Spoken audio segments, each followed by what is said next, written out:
Kurva yang melengkung habis ini artinya suatu saat wabah ini akan berhenti. Nah, garis ini mewakili kapasitas rumah sakit dan tenaga kesehatan. Jadi semua yang di bawah garis ini kemungkinan besar akan dirawat, tapi yang di atas garis ini kemungkinan besar kesulitan dan bahkan meninggal dunia. Nah, tugas kita adalah membuat kurvanya tuh nggak terlalu melonjak tinggi, sehingga semua orang yang sakit bisa masuk ke dalam rumah sakit dan ditangani oleh petugas kesehatan. Jadi gimana caranya membuat kurva ini menjadi landai? Orang itu sakit nularin orang lain.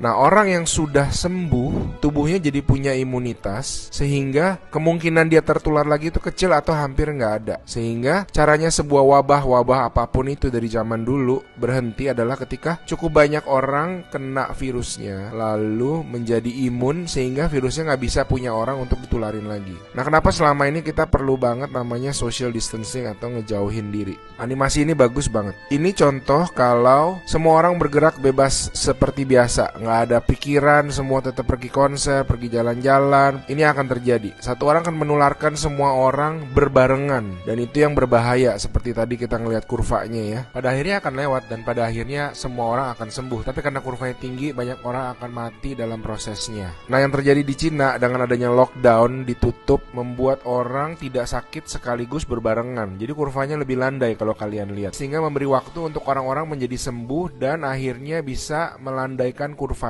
Nah, sekarang kita lihat kalau kita lakukan namanya social distancing, yaitu kalau nggak harus banget nggak usah pergi keluar, kalau nggak penting-penting banget nggak usah ketemu temen, nggak usah ada social function, semuanya ditunda dulu. Kita lihat apa yang terjadi. Nah, bahkan ini ada simulasi satu lagi. Kalau social distancingnya itu bener-beneran ekstrim, orang nggak boleh keluar, ada jam malam dan sebagainya. Ini yang terjadi. Kita lihat beda banget kan. Jadi ada orang yang akan tetap sakit, tapi mereka bisa masuk rumah sakit dan dirawat. Jadi teman-teman, please do your social distancing, stay at home, work from home, anywhere you can. Ada orang-orang yang nggak bisa, saya mengerti, tapi sebisa mungkin lakukanlah semuanya itu. A good way of doing it is to imagine that you do have the virus, yeah, and change your behavior so that you're not transmitting it.